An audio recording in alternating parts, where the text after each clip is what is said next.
tidak ada yang lebih cepat menyebar daripada sebuah misteri yang dibungkus potongan video. Dalam hitungan hari, nama Gunung Kawi kembali viral. Isunya semakin liar, mulai dari disebut sebagai tempat mencari kekayaan, dikaitkan dengan artis dan pejabat, sampai muncul dugaan adanya tarif ritual. Tapi, setelah semua dibongkar satu persatu, muncul fakta yang justru membuat banyak orang salah paham. Awalnya, media sosial diramaikan oleh foto sebuah papan daftar harga di kawasan Pesarean Gunung Kawi. Di dalamnya terdapat paket selamatan, mulai dari tumpeng, ayam, kambing, sapi, hingga pagelaran wayang. Tanpa penjelasan lengkap, foto itu langsung diberi narasi sebagai price list pesugihan dan menyebar luas. Padahal, sejumlah peziarah menjelaskan bahwa daftar tersebut merupakan biaya penyelenggaraan selamatan atau nazar sebagai bentuk rasa syukur. Ketika doa mereka terkabul, hidangan itu kemudian dinikmati bersama tamu dan warga sekitar, bukan sebagai bagian dari ritual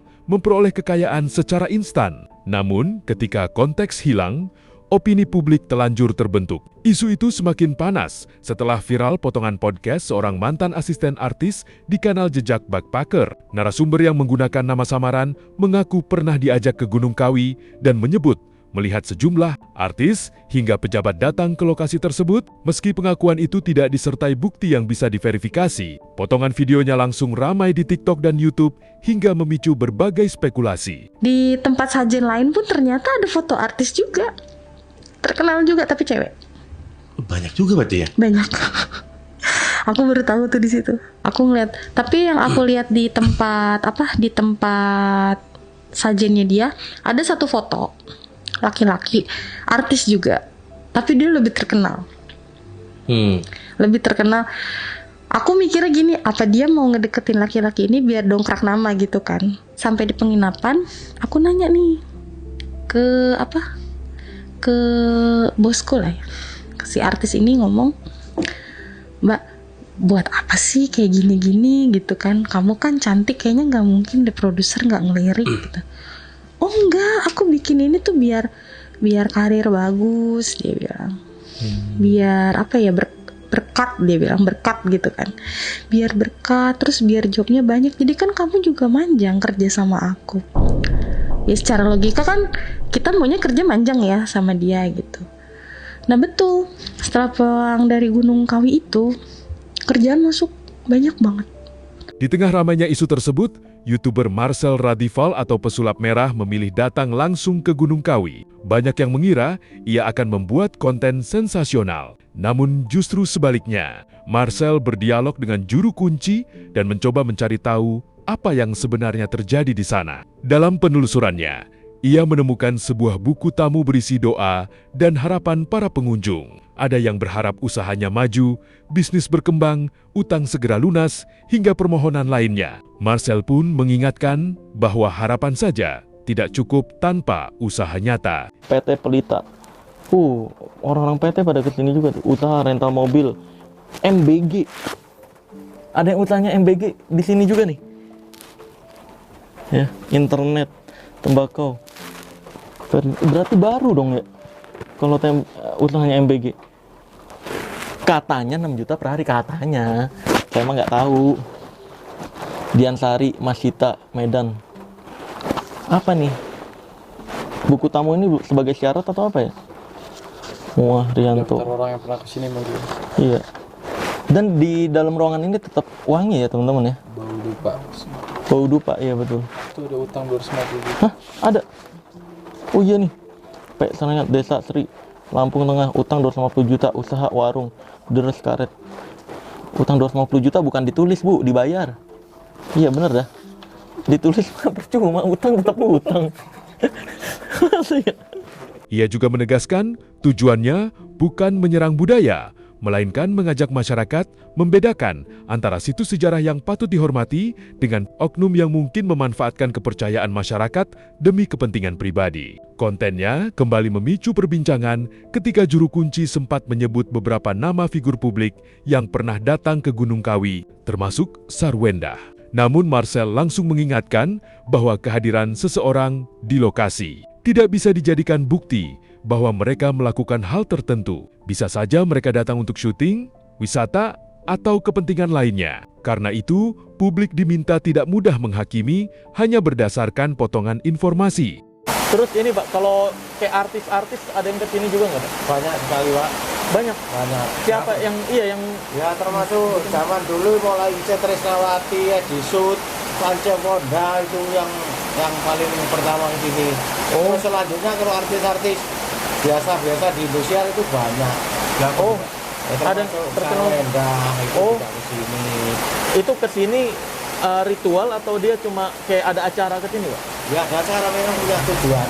Ada acara plus ritual juga tuh? Iya ya ritual. Oh, ritual juga tuh Iya, Pak? ritual. Oh. Bahkan dia sampai membuat film di sini juga. Oh, bikin film di sini. Sebenarnya apa gitu, beneran pakai tumbal atau enggak dan semacamnya. Nah, setelah saya ngobrol-ngobrol sama Kuncen, dan luar biasanya Kuncennya ini memang nggak pakai inisial ketika ditanya, dia ceplos-ceplos aja. Dan pas saya cari tahu setelah saya upload, ternyata Kuncennya berbicara seperti itu bukan hanya kali ini aja, udah lama. Nama-nama yang disebutin itu di video-video teman-teman saya yang meminta wawancarai Kuncennya juga. Ini dia juga menyebutkan nama-nama yang sama juga. Ketika saya ke sana sih nanya Kuncennya nggak ada biaya apapun. Tapi ketika di komentar-komentar YouTube, ini banyak yang menyatakan bahwa di sana tuh banyak yang menjadikan bisnis juga. Banyak yang menjadikan bisnis dengan cara Kuncennya ini bilang bahwa nih daripada ritual bolak-balik ke sana, mendingan saya ritualin. Bayar sekian tiap bulan, nanti saya yang ritualin, saya yang doain biar nggak capek-capek. Kan minimal menurut Kuncennya itu 7 kali 7. Jadi 14 kali ritual tuh. Katanya doa-doa di sana. Gitu katanya. Nah, daripada bolak-balik banyak juga di komentar yang bilang gitu. Bos saya bangkrut tuh sampai gara-gara ngejalanin itu. Bayar, nggak berpengaruh apapun, ya akhirnya bangkrut. Kan ada sama Sarwen dan lain-lain. Iya. Mungkin ada ini nggak masuk komunitas dan segala macam. Saya akhirnya Kalau ke saya kan deket sama Ruben Ontu juga. Kalau ke Sarwenanya nggak terlalu dekat. Pengen sih klarifikasi beneran. Gitu.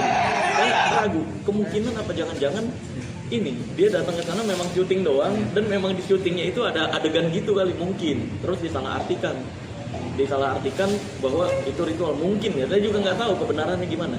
Lalu sebenarnya, Gunung Kawi itu tempat apa? Gunung Kawi di Kecamatan Wonosari, Kabupaten Malang, merupakan salah satu destinasi wisata religi terbesar di Jawa Timur. Di kawasan ini, terdapat makam Kanjeng Kiai Zakaria II atau Eyang Jugo dan Raden Mas Imam Sujono. Dua tokoh yang dikenal ikut berjuang bersama Pangeran Diponegoro sebelum kemudian menyebarkan ajaran Islam di Jawa Timur. Selama puluhan tahun, kawasan ini menjadi tempat ziarah masyarakat dari berbagai daerah, bahkan berbagai etnis. Di satu kawasan berdiri makam, masjid, kelenteng, dan berbagai simbol akulturasi budaya Jawa serta Tionghoa yang hidup berdampingan. Lalu bagaimana dengan isu pesugihan? Cerita itu memang sudah lama berkembang sebagai mitos yang diwariskan dari generasi ke generasi, diperkuat oleh cerita lisan, film, buku mistik, hingga kini media sosial. Namun sampai saat ini, tidak ada bukti resmi yang menyatakan Gunung Kawi merupakan tempat memperoleh kekayaan secara gaib seperti yang ramai diperbincangkan. Pemerintah Kabupaten Malang menegaskan,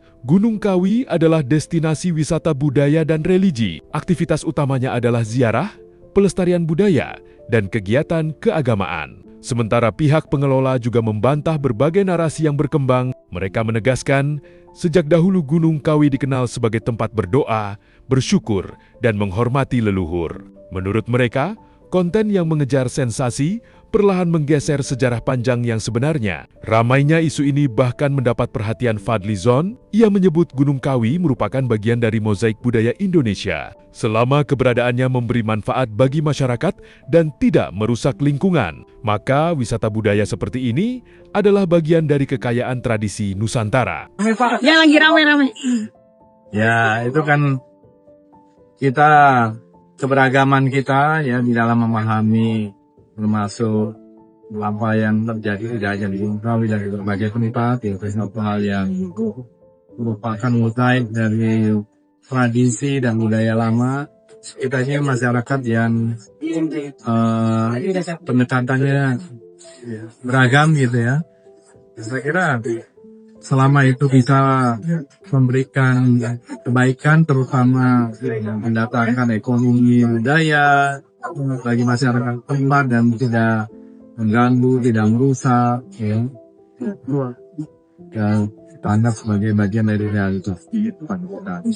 Pada akhirnya, viralnya Gunung Kawi bukan hanya soal mitos, tetapi juga menjadi pelajaran bahwa satu potongan video bisa membentuk opini jutaan orang. Karena itu, sebelum mempercayai sebuah narasi, penting melihat sejarah, konteks, dan fakta secara utuh, sebab bisa jadi yang selama ini viral bukanlah kenyataannya, melainkan persepsi yang terus berulang di media sosial.